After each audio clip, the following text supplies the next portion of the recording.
Sabarmati online classes में आप सभी का स्वागत है। तो इस वीडियो में हम क्लास 12th केमिस्ट्री के अंतर्गत इम्पॉर्टेंट टॉपिक जो कि हमारा है प्राथमिक, द्वितीयक तथा तृतीयक एमीन में विभेद दिखाने के लिए रासायनिक परीक्षण देना है, रासायनिक समीकरण देना है।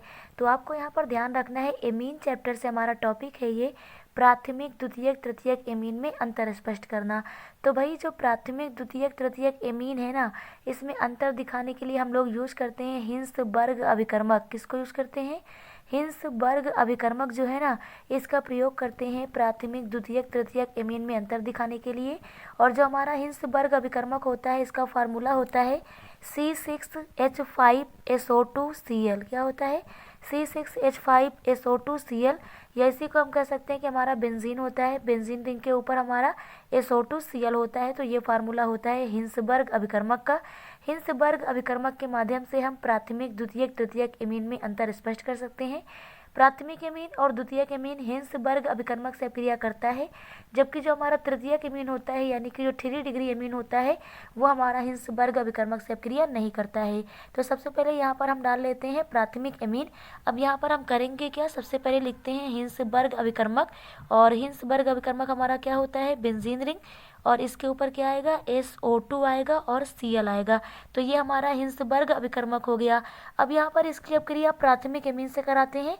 तो प्राथमिक एमीन का मतलब होता है सिंगल बंध NH2। क्या होता है? सिंगल बंध NH2। तो यहाँ पर एक R लगा देते हैं, कार्बन की श्रृंखला के लिए एक एल्किन R लगाते हैं। तो RNH2 ये हमारा क्या हो गया? RNH2 हमारा हो गया प्राथमिक एमीन। तो जब प्राथमिक एमीन की अभिक्रिया कराते हैं हम हिंसबर्ग अभिकर्मक से, तो प्राथमिक एमीन में यहाँ पर 2 H है, तो एक H, इसका एक Cl लेके निकल जाएगा, तो माइनस का यहाँ पर लिखते हैं HCl। यहाँ पर जो Cl है क्लोरीन, यहाँ के एक हाइड्रोजन के साथ अभिक्रिया करके HCl बनाएगा। तो जब यहाँ से Cl चला जाएगा ना, तो यहाँ पर स्थान खाली हो जाएगा, और इस स्थान को, इस बंध को कंप्लीट करेगा यहाँ का हमारा बचा हुआ N, और एक H बचा हुआ है, और ये R बचा हुआ है। तो ये पूरा यहाँ पर जुड़ेगा। तो यहाँ पर क्या बन जाएगा? बेंजीन रिंग हमारा। बेंजीन रिंग के ऊपर SO2 है, इसको हमको सेम टू सेम रखना है। Cl यहाँ से निकल गया है। निकलने के बाद यहाँ पर क्या बचा है? यहाँ पर बचा है NH। क्या बचा है? NH, और उस पर R बचा है। तो यहाँ पर हम लिखेंगे N और H, और इस पे बचा हुआ R। तो इस प्रकार से ये हमारा प्राप्त हो जाता है एथिल बेंजीन सल्फोनेमाइड। क्या प्राप्त हुआ है? एथिल बेंजीन सल्फोनेमाइड प्राप्त हुआ है। तो यहाँ पर हम लिखेंगे इसका नाम एथिल बेंजीन। तो ये हमारा नॉर्मल है N एथिल बेंजीन सल्फोनेमाइड। क्या प्राप्त हुआ है? N ethyl benzene sulphonamide. अब यहाँ पर आपको ध्यान रखना है कि जो हमारा N एथिल बेंजीन सल्फोनेमाइड है ना, ये क्षार में विलेय है। ये क्या है?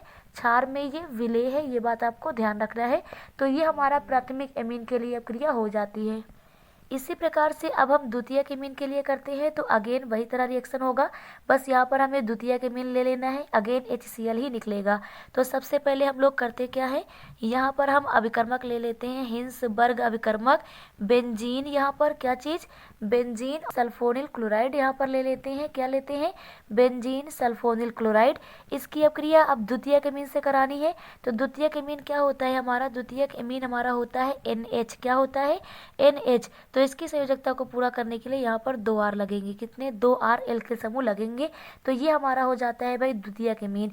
तो जब द्वितीयक एमीन से अभिक्रिया कराते हैं, तो यहाँ H और ये Cl, H और Cl ये दोनों आपस में अभिक्रिया करके माइनस का HCl हो जाएगा, यानी कि HCl बना के अलग हो जाएंगे।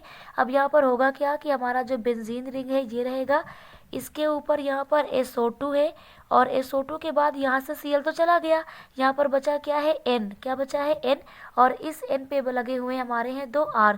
तो यहाँ पर इस प्रकार से R लगा देते हैं।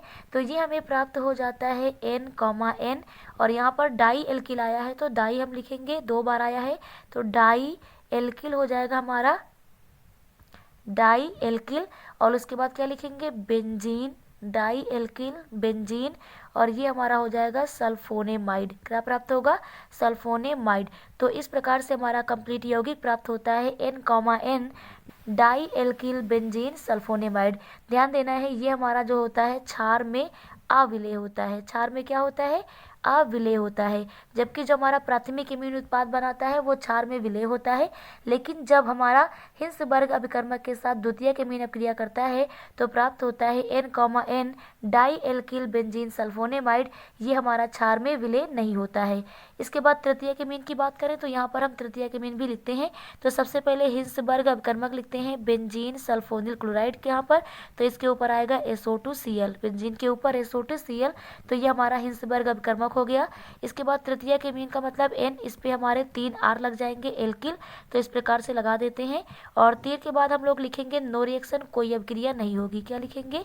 कोई अभिक्रिया नहीं होगी। तो ध्यान देना है, कोई अभिक्रिया नहीं होगी, क्योंकि जो हमारा हिंसबर्ग अभिकर्मक है ये तृतीयक एमीन के साथ कोई अभिक्रिया नहीं करता है, तो कोई अभिक्रिया नहीं होगी। तो इस प्रकार से प्राथमिक, द्वितीयक और तृतीयक एमीन की ये रासायनिक अभिक्रियाएं आपको क्लियर हो गई होंगी कि प्राथमिक, द्वितीयक और तृतीयक एमीन में अगर आपको अंतर स्पष्ट करना है तो हिंसबर्ग अभिकर्मक जो कि हमारा होता है बेंजीन के ऊपर SO2Cl, यानी कि फार्मूला होता है C6H5SO2Cl, इससे अभिक्रिया कराते हैं। तो ये महत्वपूर्ण रासायनिक अभिक्रियाएं आप लोगों को क्लियर हो गई होंगी। Thank you.